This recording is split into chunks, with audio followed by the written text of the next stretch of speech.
September has just begun with a shakeup in Northeast Asian dynamics. It was sparked off by China's ceremony to commemorate its victory in World War II. China has risen as a power rivaling the U.S., and its large-scale event garnered attention from the U.S. and other Western nations. What exactly is China's victory ceremony that has created a huge stir in the Northeast Asian region? It is a ceremony to commemorate China's victory in the Second World War with Japanese declaration of defeat in September 3rd.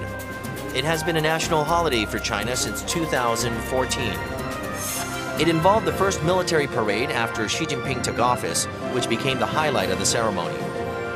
About 12,000 Chinese troops, 500 pieces of military equipment, and 200 aircraft were put on display. The Xi administration's intent to display its military might was evident in the military parade of massive scale. The Xi administration's intent to display its military might was evident in the military parade of massive scale. 今天是一个值得世界人民永远纪念的日子。70年前的今天，中国人民经过长达14年艰苦卓绝的斗争，取得了中国人民抗日战争的伟大胜利，宣告了世界反法西斯战争的完全胜利。和平的阳光再次普照大地。 Aside from the military parade, the ceremony was attended by leaders from around the world. About 30 state leaders, including President Park Geun-hye and Russian President Vladimir Putin, joined the event, together with 10 representatives from international organizations, including UN Secretary General Ban Ki-moon, as well as about 20 high-ranking government officials, including Max Baucus, U.S. Ambassador to China. This demonstrated China's raised international status to the rest of the world. President Park's visit to China has much more significant meaning. It symbolizes Korea's effort to boost ties with China regardless of the Korea-US alliance. President Park's visit to China has been viewed as a great success. However, the real diplomatic challenge begins now.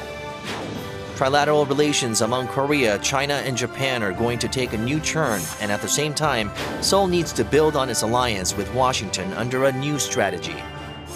Upfront discusses the changed dynamics of Northeast Asian diplomacy since President Park's attendance of China's victory ceremony. Hello and welcome to Upfront. I'm Song Se-ryan. President Park Geun-hye's term has passed the midpoint, and she has begun her diplomatic schedule for the second half with a visit to China. This is to attend China's celebration of the 70th anniversary of the victory in World War II. Opinions have been varied over President Park's visit to China. On today's Upfront, we discuss the controversies surrounding the president's participating in China's victory ceremony and remaining challenges for Korea as it seeks a leading role in Northeast Asian diplomacy. For in-depth discussion on today's topic, we're joined by four great guests. First, we're joined by Choi Kang, Vice President of Asan Institute for Policy Studies. Thank you. Lee Tae-wan, Director of the Center for China Studies at Sejong Institute. Thank you. Kim Eun-mi, Dean of Graduate School of International Studies at Ewha Women's University. Hello. And lastly, Park Hee-rak, Dean of Graduate School of Politics and Leadership at Kookmin University. Thank you for having me. Okay, I'll turn to you, Dr. Chia, first. Now, this is not the first time that China had this kind of celebration. Military parades, they have it in their national day. But it seems like this has caused a great stir in this region.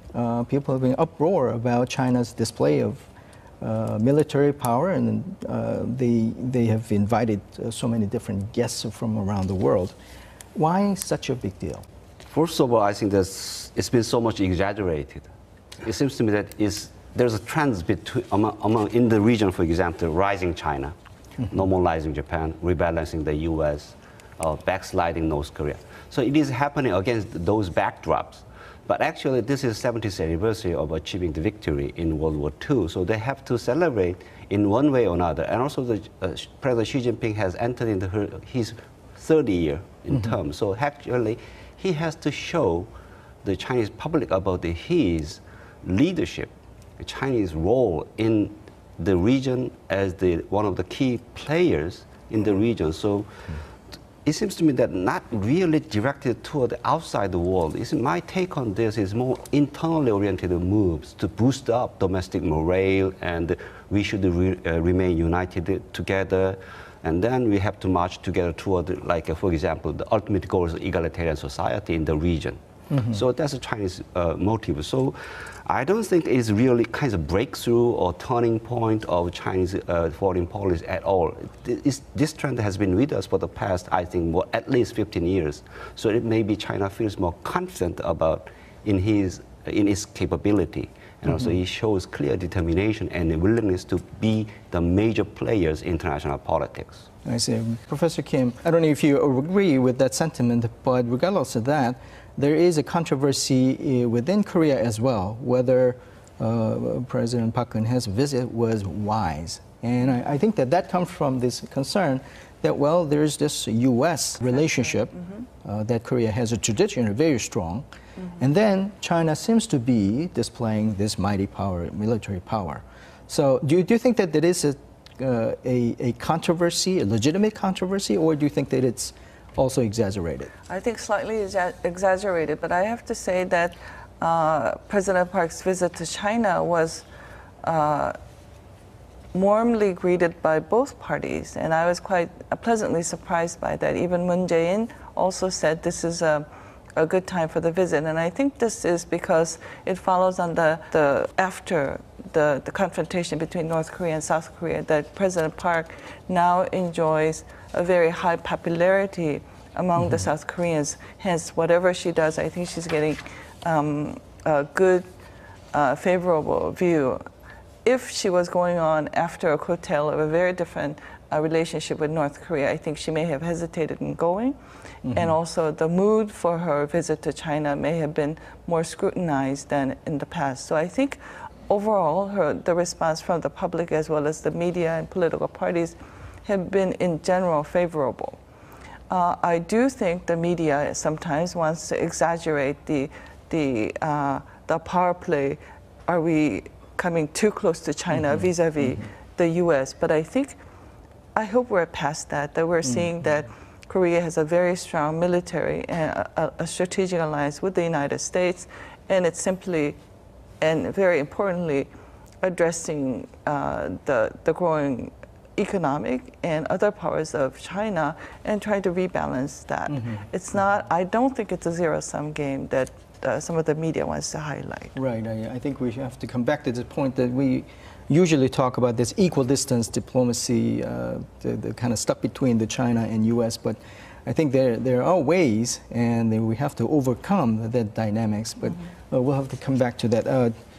Director Lee, yes. I think that China has, regardless of whether it was exaggerated or not, they put in tremendous efforts in holding this event. I saw the footage of that, and it's the national effort to do it.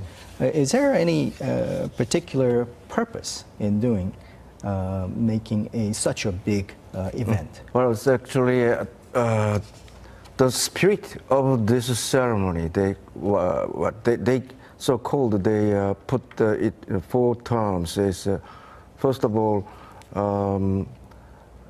they say they emphasized as peace first, and also people, and I don't remember the whole terms, but anyway, even though it is they wanted to demonstrate their growing power, especially the military power through the military parade, but still they want to emphasize, instead of aggressive impression which could be given to the other international communities.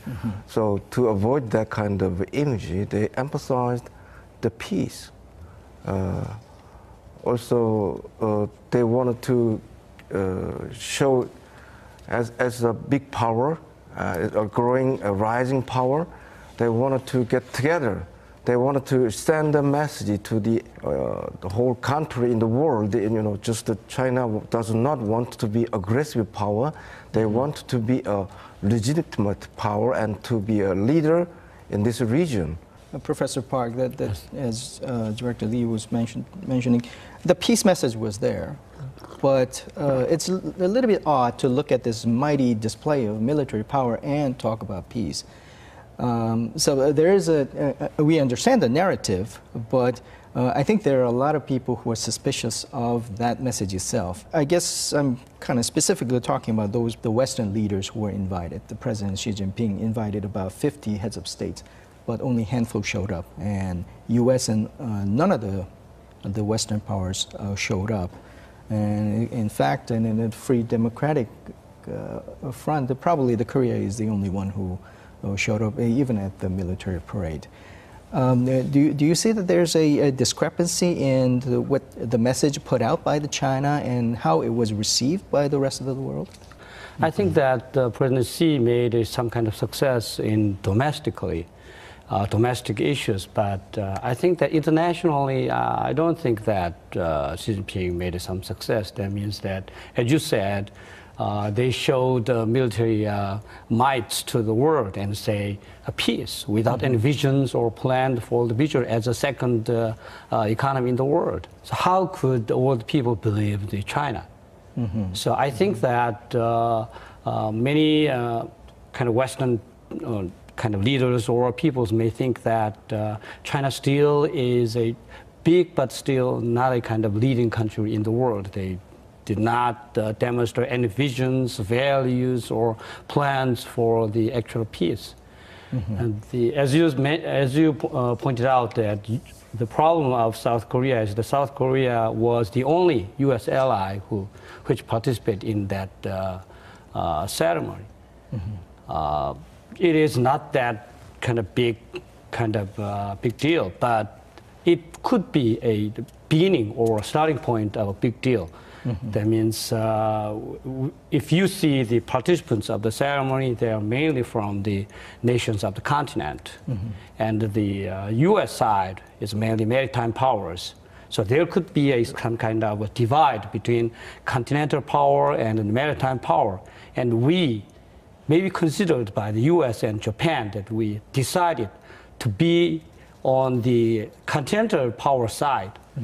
So we may not have the intention, we may want to be a balancer, but that kind of impression by the U.S. and Japan may make them suspicious of us, and it could undermine our alliance with the U.S. and cooperation with Japan, I think. I see. On that point, we prepared a short video footage of the highlights of the victory ceremony held in China. And I'd like to touch upon the result of the Korean-China summit right after this.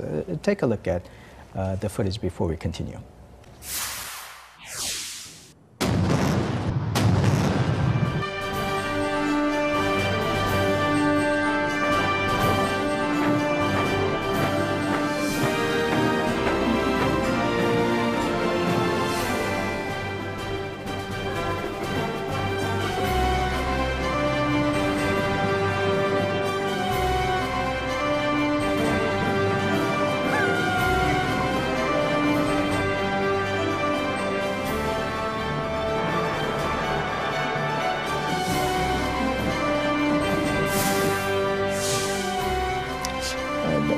Dr. Choi, China has put in a lot of effort to make it a big event, but also they put in a lot of effort to invite South Korea into this event.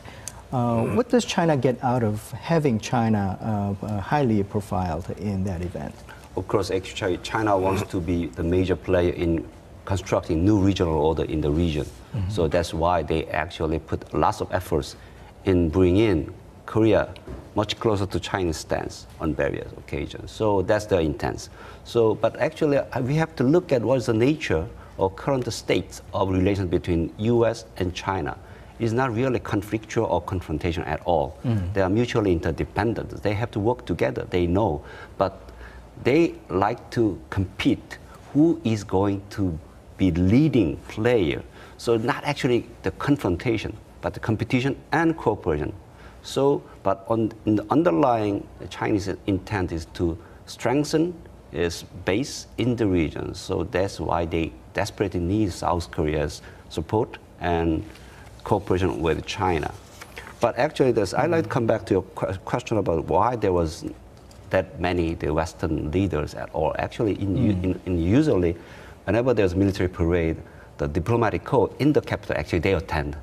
They do not send the delegation to the place where the parade is taking place. So it's quite unusual for China to invite the foreign leaders. But anyhow, there's a diplomatic corps was there. And also, of course, President Xi Jinping is going to visit the United States late this month. So it is necessary for President Obama to come to Beijing to have a meeting with President Xi Jinping. So it is natural for them not to come. Second, actually, most Western leaders are preoccupied with the domestic issues very much nowadays. So especially in European leaders, they are preoccupied with their economy. The economy is the most important one.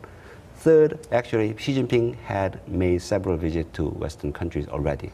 So it's necessary for them to be in Beijing in person to have a meeting with Xi Jinping. Also, and the UN General Assembly, lots of head of state will come together. So anyway, naturally for them, it isn't unnecessary for them to come to the Beijing. But for South Korea, it's quite important for South Korea to come to Beijing to have a cooperation with China in solving North Korean issue and also overcoming the stalemates in our relations with other countries. For example, Japan. We have not been able to host the Trilateral Summit since 2012. So I think it's quite natural for South Korea to come to Beijing and also to make breakthrough in the stalemate of current state of regional dynamics. I think it's unlike the other Western powers. South Korea has a great interest in coming to Beijing. Russia had a similar event. Nobody from the Western world showed up, but that was because of Ukraine. Yeah, Ukraine crisis in Crimea. Because everybody criticized the Russia's the annexation. Right. Of course, they do not say the annexation Crimea, and also keep supplying the weapons and involving in the Ukraine crisis. That actually prevent any country from taking. Right. So this part time in. it was different. It's That's totally not different. Totally different. Let me add one point about Right. why China provided that kind of very kind of higher courtesy to visit of our president. I think we don't know the exact reason, but we assume that if they have something to get, they would provide good courtesy. Right? Because I wanted to have something from him. So I would like welcome him and provide good meals. This is a kind of natural kind of thing. Along the line of there's no free lunch. Yes. So that means that I think that we need to think ourselves that what kind of loss we have made by accepting the invitation. We need to think about that. As I told you before, China wanted to demonstrate to the world that South Korea is on its side, to the United States and to the Japan. We agreed to take a picture with Xi Jinping and say to the world that we may have taken Chinese side.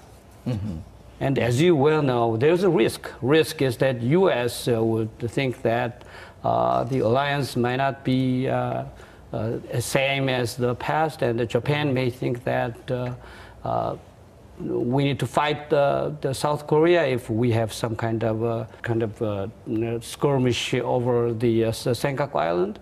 So I think that the President Park didn't know that kind of risk. So I think that we need to try to mitigate the risk instead of welcoming, instead of kind of praising the courtesy of Chinese leaders. Professor Park also opened up this question of what is the accomplishments and also the concessions we made, or intentionally or indirectly during the summit meeting. What's your take on that? I think the risk of U.S. seeing us getting too close to China is really exaggerated. When I visit the U.S. and meet with the diplomatic corps of the U.S. And meet with opinion leaders, they understand that the relationship is much more mature and secure.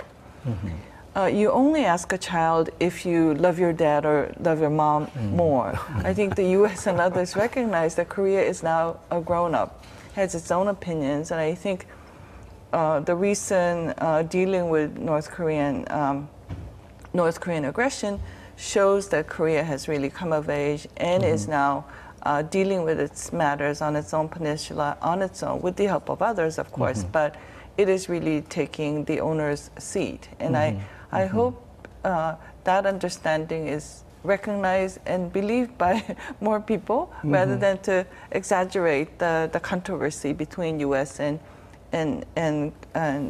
China with a tug of war with Korea in between. I think that's the wrong image as we move forward. Although I have to say, I kind of suspect that sometimes we may not have get past the kindergarten playground. The other issue that I want to say that what we have lost and what we have gained is our relationship with China, and this is very much in line with our relationship with North Korea and North Korea's relationship with China. It was very clear. The message was very clear that China is recognizing South Korea as a major player in this region, and they will walk with us rather than with North Korea on various issues. And I think that was a very strong message. I see. And the same question to Director Lee. Yeah, as Professor Kim said, it's a very interesting analogy, but father and mother, but anyway, because G2, as a G2, China, to want to get along with the United States. Not they not want just confront against the United States, but that they also avoid that kind of confrontation. So this kind of event shows that we are not against the United States, but still we have enough power and capability to lead this region as a leader. Who's gonna be a true leader? Japan or China or some other Asian countries?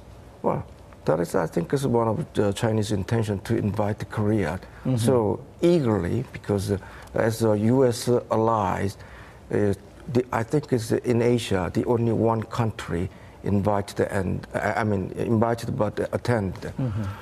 Japan did not attend, so it is very important for China to make its own image as a true Asian leader in this region, with the partnership with Korea, even though it is not on the Chinese side, but it's U.S. side, but still they can make it. Now is a transitional period. Is in the kind of they need a new frame of international order without bringing any major military conflict between the major powers. That's a Chinese argue that their major power strategies, new type of major power relationship, something like that. I think another thing is I want to make from the Korean point of view, we want deal with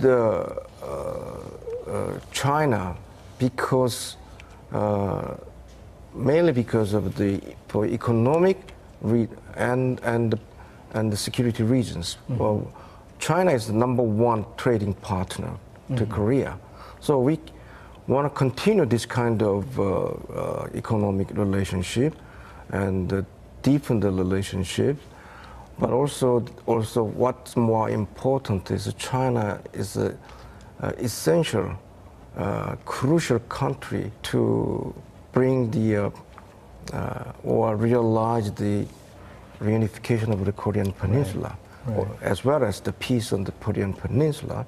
So that kind of a message, which was already given to the United States, how to deal with the North Korean nuclear issues, Korean reunification issues, we have to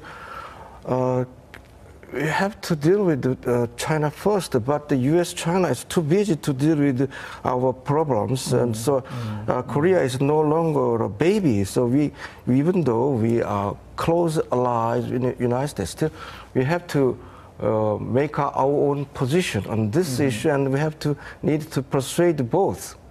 I mean, so the U.S., okay, in dealing with the North Korea nuclear issues, Korean Peninsula issues, you can make on your own with China. You have a good relationship with China to, just to solve the North Korean nuclear issues. Fine, go ahead. That kind of signs from the United States, which was necessary, but I think it's already done. Because through the meeting between the foreign ministers meeting between U.S.-China, U.S.-Korea, a couple of days ago of this ceremony. So our foreign minister emphasized the cooperation among the trilateral, country, among the Korea, United States, and China to deal with the North Korean nuclear issues. Okay, the message is quite clear. We do not want to, do not want to lose this opportunity. Right. Well, why don't you comment on this trilateral issue, not China, U.S., and Korea, but China, Korea, and Japan. I think that was one of the major issues that was on the table.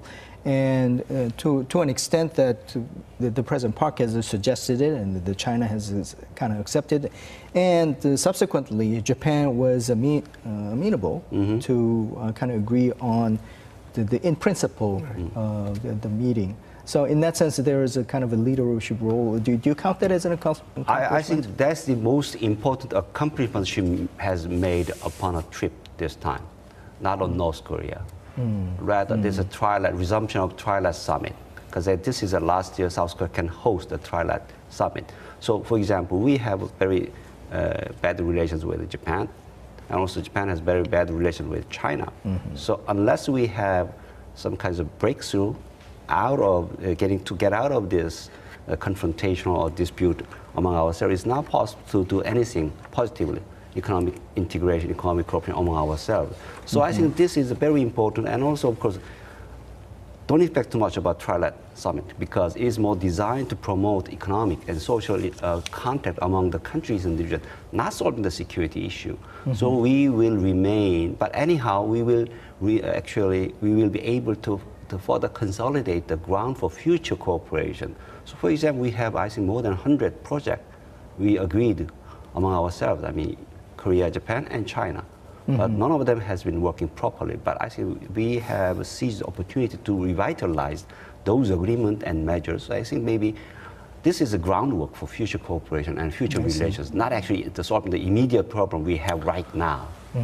Yes. Oh, yes. I think I have to add a comment or make a comment on the father-mother thing. Donald Trump said that we need to get away with the political correctness, he said. Many people believe that U.S., China does not want to be confrontational, but we all know that there could be some day when they become confrontational. He mentioned that China says that I am in charge of Northeast Asia, right? It's the Xi Jinping's message through this parade. I am the leader of this Northeast Asia means that U.S., you should not come here. You should keep away from this. That is a confrontational message. And the South Korea is that we have alliance relations with United States. No, China has alliance relations with North Korea. We cannot put two countries, China and the U.S., on the same level. We are allies. Allies means that we mobilize all our forces to protect you. But China did not support our position even once. As you know, after the worship Cheonan incident and the Yeonpyeong Island, the THAAD issues, they always opposed to our position. So I don't think that we should put the two countries on the same level. And the three countries cooperation, I think that we South Koreans may have some kind of fantasy or illusion.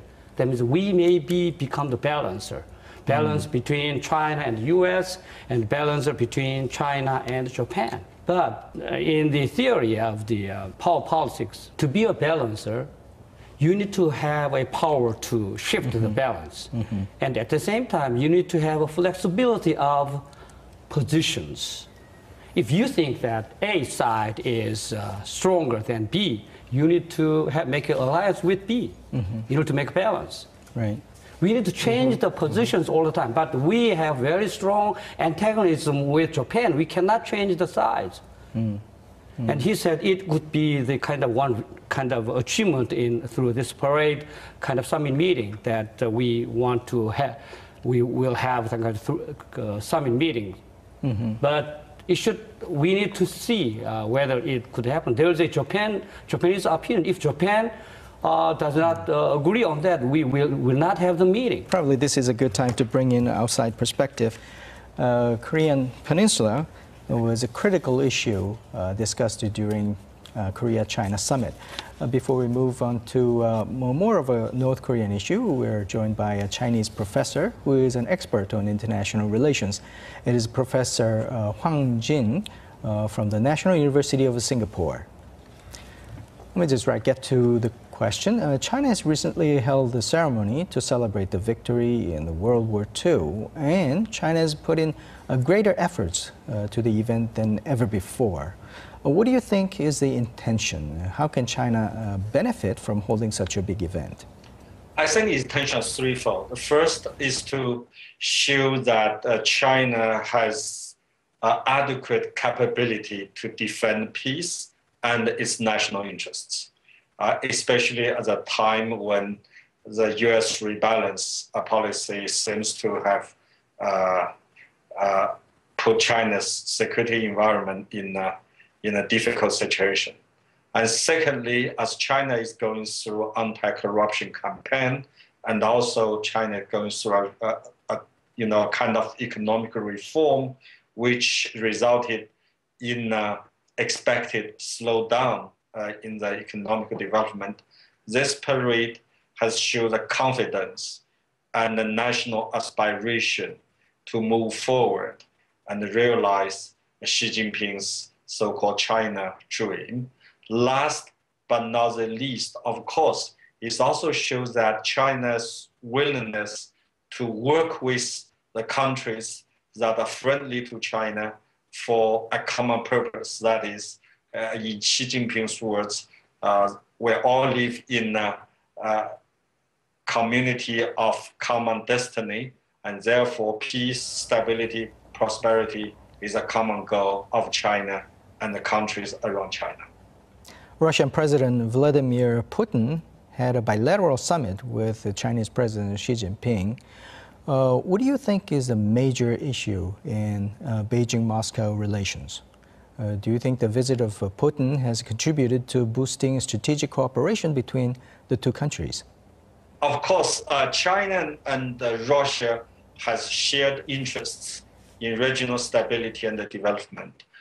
President Putin's visit and his private meeting with Xi Jinping obviously reinforced the bilateral strategic partnership between China and Russia. But having said that, I do not believe China-Russia relationship or China-Russia strategic partnership is targeted any third country. And I do not believe it serves either China's interests or Russia's interests to make this relationship confrontational to any third country. I think the fundamental purpose for the bilateral relationship between China and Russia is to promote peace and prosperity. President Park's visit to China this time has added momentum to closer Seoul-Beijing relations. But it seems the Beijing-Pyongyang relations have been less amiable than in the past. What is your outlook for future Beijing-Pyongyang relations? Obviously, Beijing-Pyongyang relationship is not doing very well. And there's an obvious comparison is that while President Park visited Beijing and attended the ceremony and has also a very good relationship with President Xi Jinping, you can tell the two leaders have very good chemistry between them. But meanwhile, and North Korean's leader Kim Jong-un was absent at the ceremony, and his representative General Choi did not even get a meeting with President Xi Jinping. I think the fundamental issue between China and North Korea and Pyongyang is a nuclear weapon issue. I think it is China's position. I believe it is also President Xi Jinping's position to make sure that China-North Korean relationship has to be based on Pyongyang's willingness to do away with nuclear weapon system, to return to six-party talk. After all, there is a good foundation, very solid foundation between Beijing and Pyongyang. The two countries has been fighting shoulder to shoulder against invasion 60 years ago. But right now, Pyongyang's a very aggressive approach towards nuclear weapon program does not serve China's interests, and I do not believe it serves Pyongyang's interests either. Thank you for your views. Let's talk a little bit more about North Korea. I mean, as we all know, North Korea stepped up in a major way, the tension making right after this summit meeting with landmines and artillery attacks. But then they changed the stance very quickly. There was a swift change in their willingness to talk, and there was subsequently dialogues. And President Park, I think, confirmed in her message to China and thanking China for intervention during these skirmishes. So there is a role that China played in North Korean issues this time around.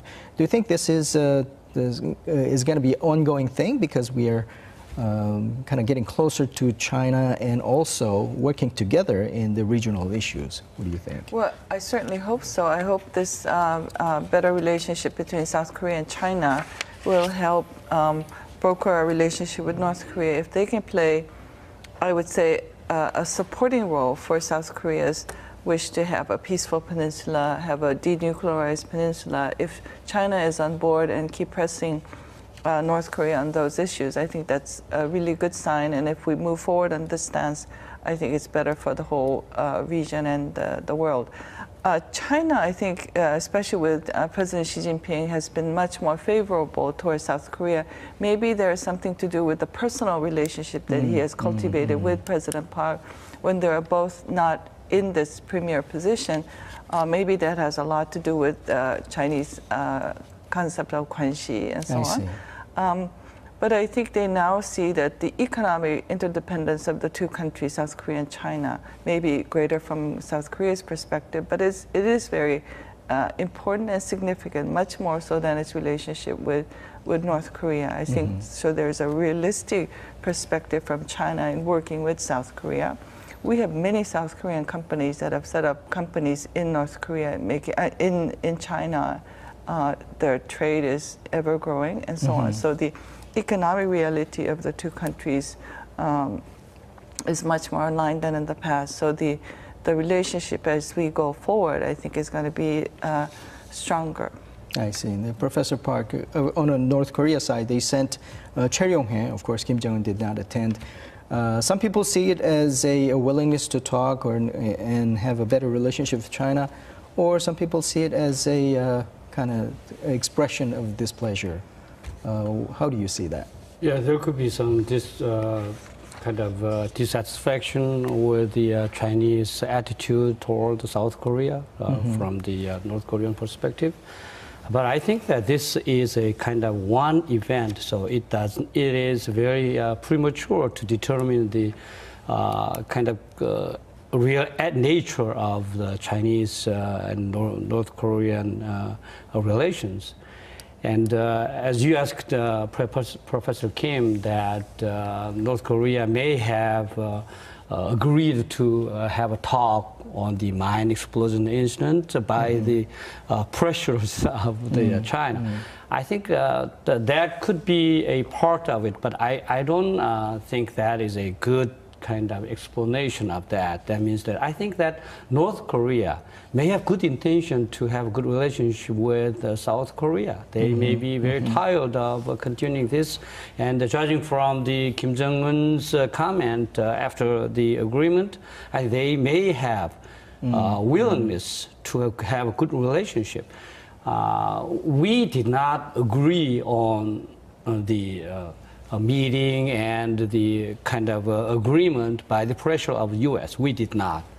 Just like us, North Korea, I think may have decided on its own.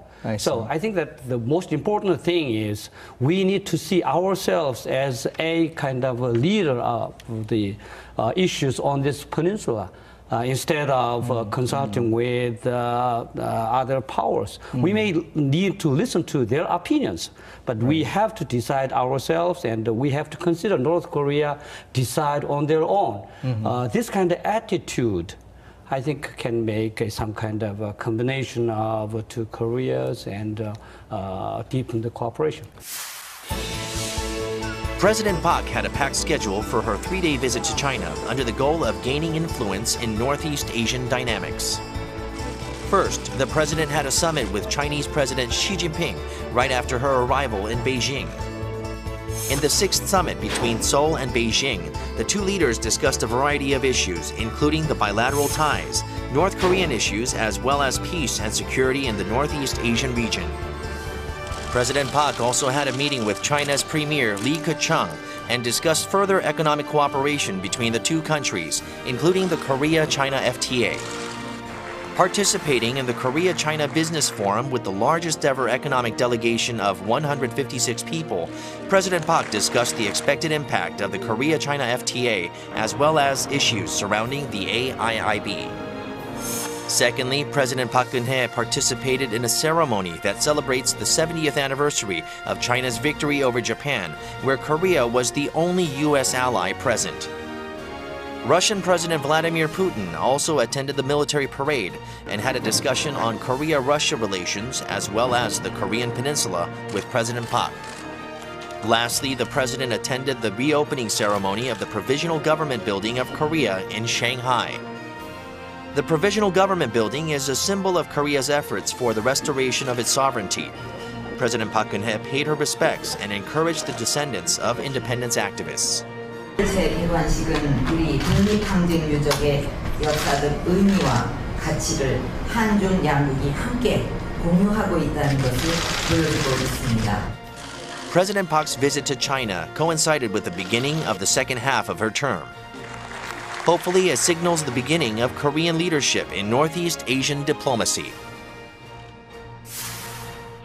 Right. Now, on that point, I think one of the other important issue was the six-party talks, suggested by President Park. Do you think that this has kind of made a favorable atmosphere or the environment to have a successful six-party talks? I don't think so, because U.S. has openly and publicly stated that it is North Korea's decision to come back to the six-party talks. Doors for six-party talks has been opened for the past 6 years. So it's North Korea's decision, not U.S. Of course, we have been very flexible, so we are ready to talk about how we can restart or jumpstart the six-party talks. But I think this time, I think China has not changed its position yet. China has persistently demanded the early resumption of six-party talks, regardless of condition. But South Korea and the United States underscored that North Korea should have shown us the intention to give up its nuclear weapons program. Then we can come back to the six-party talks. So I think it's a little bit surprise for me to see what President Park Geun-hye said, the early resumption of six-party talks. Of course, I think there's a rationale.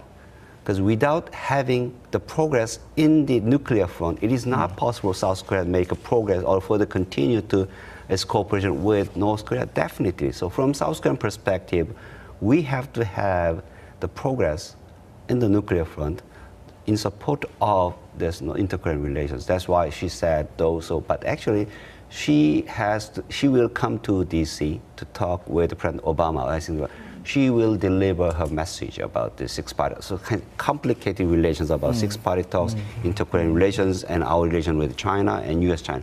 Very complicated issue. But I think so we have to wait until her visit to Washington D.C. is completed. So, but I think she is in a better position to have a better understanding and support from China. But actually, China has not changed its policy fundamentally yet, because we have seen some signs of Chinese pressure on North Korea. I don't know whether there was really Chinese pressure upon North Korea yet. Of course, China said each concerned party should restrain itself from doing any provocative actions. That can be applied both to both Koreas and even the United States. Actually, that comes back to the THAAD issue. If the U.S. decide to bring THAAD to the Korean Peninsula, China say, oh, that's this action, provocative action against the peace and stability of the Korean Peninsula. So I think we must be very careful in analyzing, interpreting the Chinese statements. So I think that over the past couple of days, I think that we have been so much up, and also because it's a big summit, and also she was treated very highly, and then but we must calm down and then look the result of the summit between President. It may not be as rosy as some people might think. Some challenges ahead of us, but we must be very careful. Just lower our expectation. That could be more realistic approach. I think we could tie that with we're almost out of time, but I want to put in this last question. The President Park is scheduled to go to United States to have a summit meeting. I think what happened in the China-Korea summit can be some kind of a background to further develop our diplomatic position, maybe get more commitment from the U.S. in terms of the regional security issues and also North Korea issues. What are some kind of challenges or kind of accomplishments that President Park Geun-hye should look for in the upcoming Obama meeting? I think she would have to relay the message that U.S.-Korea alliance is by far a very critical and important alliance. And I think she has to demonstrate that to some of the critics of her visit to China, to say, no, we are, and we maintain a very strong strategic alliance with United States. And also, I think her message has to be, we're going to broaden the strategic alliance that we have with the United States. We're not just going to be military, economic, cultural, diplomatic. So she's going to talk more about broadening the alliance beyond what we had in the past. I think that's going to be a welcome sign that Korea will also be standing side by side with the United States on global issues. And I think that has to be a very clear, proactive message showing to the people in Korea, but also to the world, that South Korea is coming of its own, is going to continue to play a very important role in the region, but hope for a greater role in the world. Okay. Same question to Professor Park. I may be a little critical to the President's visit. This Chinese visit to China, or I think the planned U.S. visit. That means I think that our president or our people maybe feel satisfied with the good rhetorics. I think we earned many good rhetorics from President Xi. I think also we will have good rhetorics by President Obama. That we will commit ourselves to defense of South Korea, and we are ready to do everything to decolonize the North Korean bombs. But I'm a little kind of embarrassed with the little kind of practical achievement. So I think that if our president wants to test the relationship with China, she tried to build. I think she asked the U.S. to deploy its THAAD to South Korea. And to see what kind of positions China would take on that. If China understands the necessity to deploy the China and understands that the THAAD is a very short-range missile, it cannot kill the ICBM and accept all of the kind of facts, it's okay. But if China says no repeatedly, we just earn the rhetorics all the time. So I think that we try not to earn rhetorics, but to earn some practical achievement. I see. Director Lee, you have a brief moment to comment on that issue. Well, so we have to, we have to ask the United States. I think this is very important timing, especially when it comes to the new security order in East Asia. So, especially in dealing with North Korea and the Korean Peninsula, we need to cooperate each other with China and the United States together, and also especially we have to ask, don't worry about the relationship between Korea and China. Korea and China is getting closer. Does not mean we do not want to undermine any alliance relationship with the United States. Instead, actually, we could be a kind of a key player in this region as a middle power in dealing with these regional security issues, which is actually U.S. and China's role, but they cannot deal with whole issues. While we are presiding the trilateral summit talk among the Korea, China, Japan, and then also we also want to build a kind of a framework of a trilateral cooperative framework among the Korea, United States, and China in dealing with the Korean Peninsula issues. That kind of a message should be given, and also we want more support from the United States. And also what we need is, the point is, the real entrustment of the United States. I see. I see. Any okay, just I can say that I simply I agree with all the points you made, but actually I like to highlight. So actually, Professor Park already mentioned how we are going to strengthen our alliance relation with the United States with concrete action is going to be a critical question. But I don't know whether it's the right time for her to discuss that issue with President Obama during her visit. But actually, the other way is other measure she has to think about is how we are going to improve our relation with Japan. So actually, the U.S. has been very much emphasizing the improvement of relations between the Korea and Japan. Also, further down the road, maybe trilateral security cooperation. It's not military cooperation, it's broader security cooperation. How we are going to pursue that actually really would help South Korea to earn the trust and confidence of the United States in its policy. Third, actually, we have to discuss with the United States about China issue. Frankly, we have been very reluctant to talk about the China issue with U.S. officials or U.S. experts, but actually we have to talk about to find a common ground or differences among ourselves. Thank you. Thank you for your valuable insights today. Thank you. Northeast Asia has become, once again, the important ground where interests of the superpowers converge or collide. As we face a fluctuating dynamics in Northeast Asia, Korea, as a middle power country, needs to exercise creative diplomacy for peace and prosperity, and perhaps even for the reunification of Korea in the near future. Thank you for watching. We'll see you next time.